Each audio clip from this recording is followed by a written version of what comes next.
All right. Let's go into our story tonight. So I was planning to remember this story tonight, to actually memorize it this evening. Instead, I went to Forsyth. So I have my paper here. I'm going to try to tell it from memory, but I'm probably not going to be able to because I practiced it in a traffic jam on the way home from Forsyth today. So I'm going to do this in two parts because it's kind of a long story. Okay, Brian? So we're going to do two parts. I'm going to let you tell each other the first part. We're going to let we're going to let you tell each other the first part. When we come back, we're going to do the second part. You're going to tell each other the second part. And Brian is going to volunteer to tell us the whole story. And then we're going to do the I forgot part, the no-no-nos, and then we're going to go to the questions. Sound good? Yes. All right. You ready? Here comes the story. At the age of about 75, God comes to Abraham. And he tells Abraham that he will be made into a great nation. In fact, God tells Abraham that he will have as many descendants as the stars in the sky. I'm going to have to look at this. Fast forward to around 11 years. Abraham's around the age of 86 years old and he still has no children. Sarah comes to him with a plan. Take my servant Hagar, she says, and have children through her. Abraham does this, and he has a son. Years continue to pass. At the age of 99, God comes to Abraham and tells him he will have a son. Abraham falls down on his face, laughing. At his age, it seems impossible. All right, that's where we're stopping tonight. Not tonight. Stopping right now. In your groups, try to tell that part of the story. We have a longer part of the story. Okay? Do you want to go ahead and tell this part of the story before we move on? I will. All right.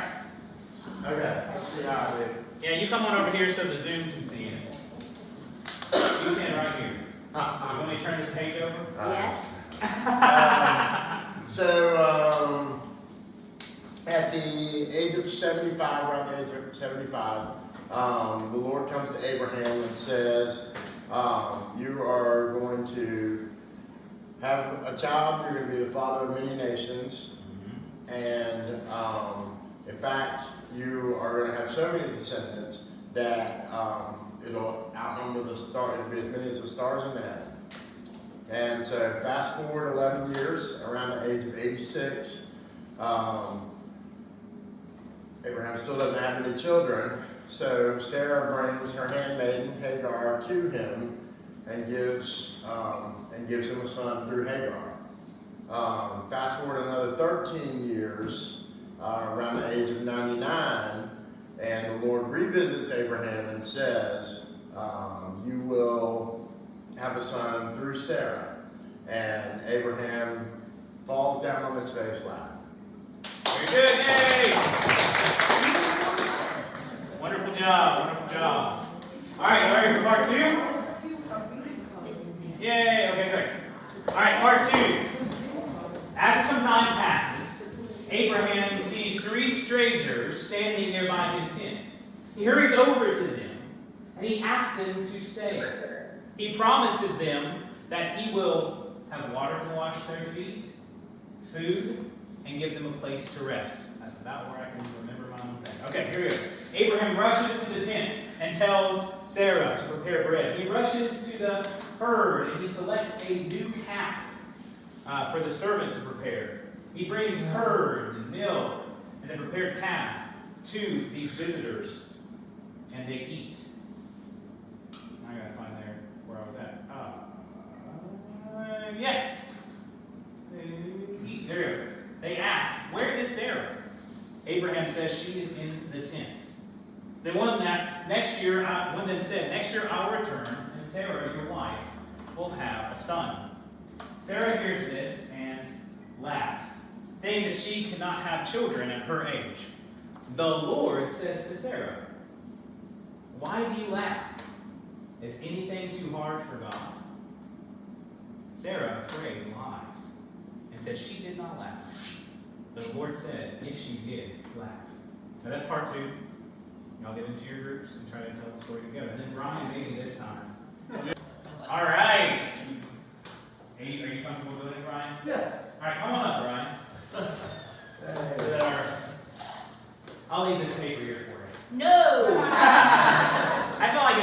tell the story from memory. All right. So Abraham is standing outside the tent, and off in the distance he sees 3 men. He runs to the men and he says, "Come with me. I'll feed you, clothe you, and wash your feet." They go back to the tent. He goes in and he asks Sarah to get the water. He goes out to the field. He finds the fatted calf to be prepared. He comes back into the tent. He feeds them, washes their feet, they're clothed. Wait a minute. This is where James says, "Let me look at my notes." Yeah, there you go. Yeah. So You're doing very good. It's not the story. So after that, one of them says, "Where's Sarah?" Sarah's here.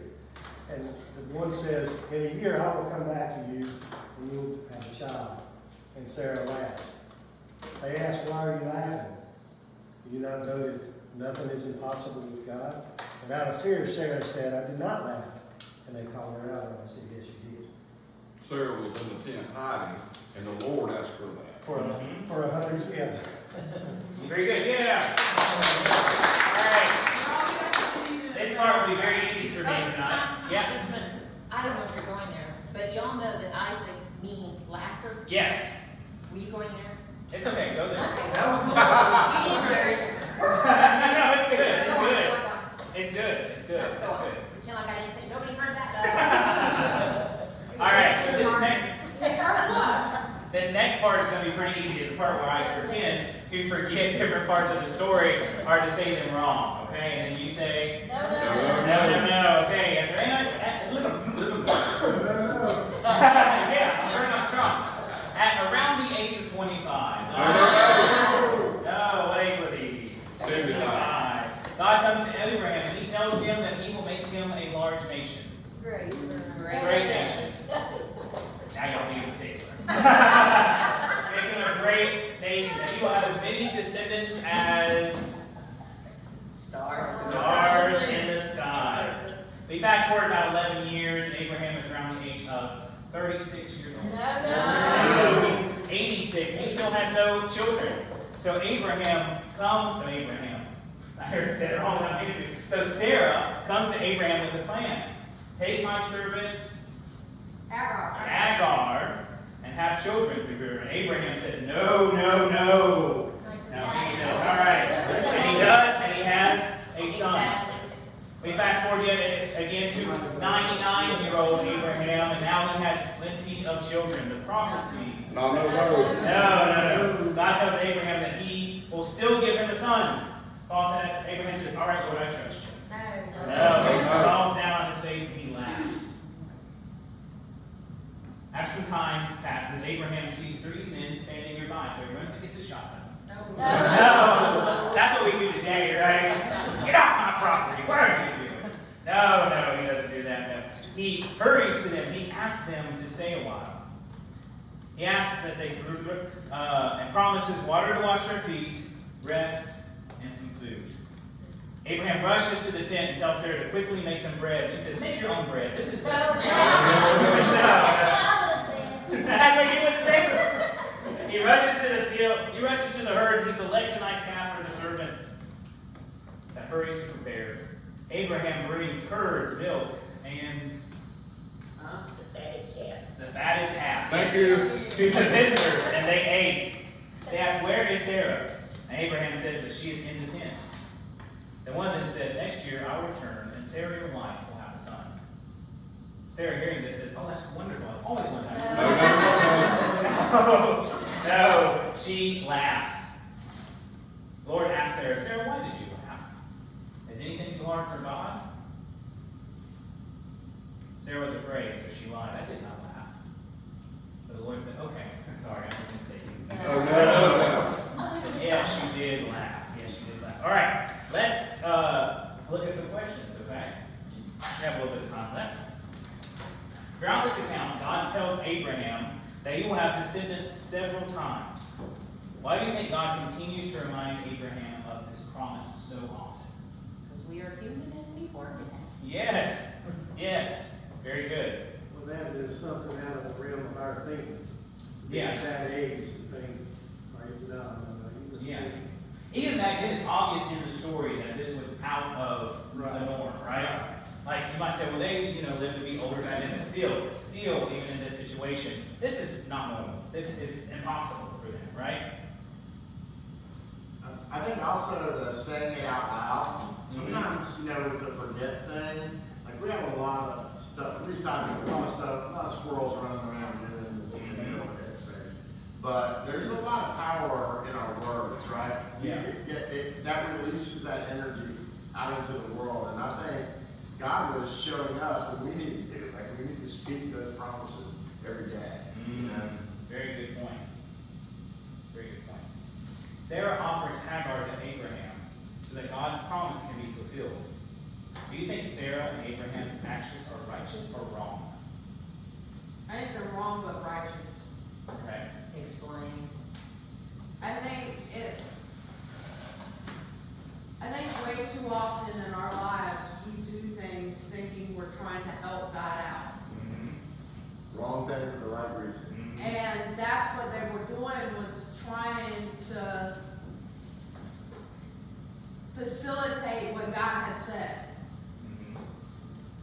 And so, yes, it was wrong to try and do that, but it was right because they weren't doing it with ill content. We needed the story too. Say it again. I said we needed the story. Well, and without that though, we were just talking about this, that without that happening, Abraham would not have been the father of many nations. Because now it's, Palestinians and the Jews and the grafted in Christian or, white people and, American people. Not white people, American people. Gentiles. There we go. Gentiles, thank you. I could not think of words for that. But because before any of that happened, God said, I'm going to make you the father of many nations. Well, he couldn't have done that if that didn't happen with Hagar. But even though Sarah gave Hagar to Abraham, she didn't chastise Hagar while she was pregnant and That's right. cause her to go out. Yeah, there was a lot of negative consequences from that Sarah taking things in her own hands, for sure. Even today. Still. Oh, yeah, of course, yeah, today. Yeah, we see that whole entire thing to today with all that stuff. Sarah took it into her own hands, but not without the help of Abraham. Oh, yeah, Abraham did have a part to play, didn't he? Took two to tango in that situation. You said Sarah and Abraham. And, okay, in Genesis chapter 18, Abraham sees three visitors. Who do you think these visitors are? Now, we talked about this on Sunday. I preached through this on Sunday, and I mentioned what many theologians think, but I want to hear what y'all think. Two angels of the Lord. That's what we all think. I think Father, Son, and Holy Spirit. So you're thinking the Trinity. Yeah. Those are two big theological, because when we continue to read the story, one of the individuals is referenced as the Lord. He's changed. His name is, instead of this visitor, one of the ones that speaks is the Lord. The Lord asks Sarah, why did you? So we see a change there. Any other thoughts on that? I always thought it was Gabriel and Michael and one more angel. Okay, so you thought it might have been three angels. Gabriel, Michael, one more angel. Why do you think Abraham? Every only two is mentioned by name, so. Yeah. Why do you think Abraham was so generous to these visitors? So generous, sir. So generous. To these visitors. Wasn't that the norm back then? Yes. You are so smart, Pete. I want to be on her team. Yeah, so that was the norm, right? To welcome in the visitor. They were expected to do that. And it's kind of, Especially wash their feet. yeah, to wash their feet, to make sure they prepare for them. Like, being generous to visitors was a big thing in their culture. All right. You would have got them with a shotgun. Now we meet them with the shotgun. Now we do. You didn't say you would, you said now we get them with a shotgun. Yeah, what you doing? Especially if they start Well, talking they write nonsense. that, What you say? Especially if they start talking nonsense about a child at 99 years old. Yeah, exactly. And you have lost your mind. Crazy people. How does Sarah react to the news of her having a son? Died. She laughs. Why do you think she laughs? Well, she knew her age. She knew her age, yeah. Rebecca was 99. We can give her, let's give her a gracious 5. She was 90. Okay, she was 90. Mhm. That's still very old. for a 90-year-old nowadays, we would roll over in our graves thinking somebody was having a baby. Oh, yeah, yeah. That seemed impossible. It was impossible to us. So she laughed because she thought it was impossible. Have we ever reacted this way to the plans that God might have given to us? We have any examples? Anybody want to share any examples? I think we have that phrase, we plan and God laughs. I think that can also be opposite, right? God plans and we laugh. All right, we got 5 more minutes. I'm going to get to ask some more questions. Why do you think Sarah was afraid? So it says she was afraid, so she lied and said, I did not laugh. I think she was afraid he was right. Yeah, afraid that he was right, okay. I should recall that. Yeah, I think, you think about that word, that's what I was telling Ryan, like, that part of the story where he says, is anything impossible with God? Right, like, that'll get you right there. Mm-hmm. That will turn your laughter into like, Huh? oh, I might have been out of line right there. You know what I'm saying? Yeah. So, Dale didn't mention this earlier, but why do you think God named Isaac, meaning laughter, Isaac? As a reminder. As a reminder to them? They laughed. They both laughed. They both laughed. I always thought too, though, for older parents who really trusted God and were waiting on that child, it did bring them great joy. Yeah. But I thought it's always double-sided that, Mhm. you know, I'm just reminding you, you thought it couldn't happen, but ta-da, Yeah. you got it. So that's a The little joke's bit. on you. Yeah. Yeah, look who's laughing now. That's Kind it. of situation. Like you were laughing, but now I'm laughing. I'm gonna do something. Anyway. All right. Any other comments that we have tonight? It's I think it's interesting to see the story of Abraham, truly the first father of faith, Mm-hmm. who was asked to go and do, you know what I'm saying, and so many times just sent out, and to see where he was Mm-hmm. at that time, like, I think it's a reminder to us about not losing our faith and having patience Yeah. about God's timing. Mm-hmm. Because I think for him to laugh like that, for Sarah to be so off track, for him to take Hagar and try to make things happen himself, like all the things that, like, I don't think he was at the same place he was when he took off with Lot. Mm-hmm. And just confidently, his faith was so great that others wanted to follow him. Yeah. You know what I'm saying? I think he was at a different place. And I think, you know, but God comes in right on time, doesn't he? Yeah. I think that points out to a little bit something interesting about the Bible as a whole. Through the Old Testament, New Testament, we see these great heroes of the Bible, but they fail, right?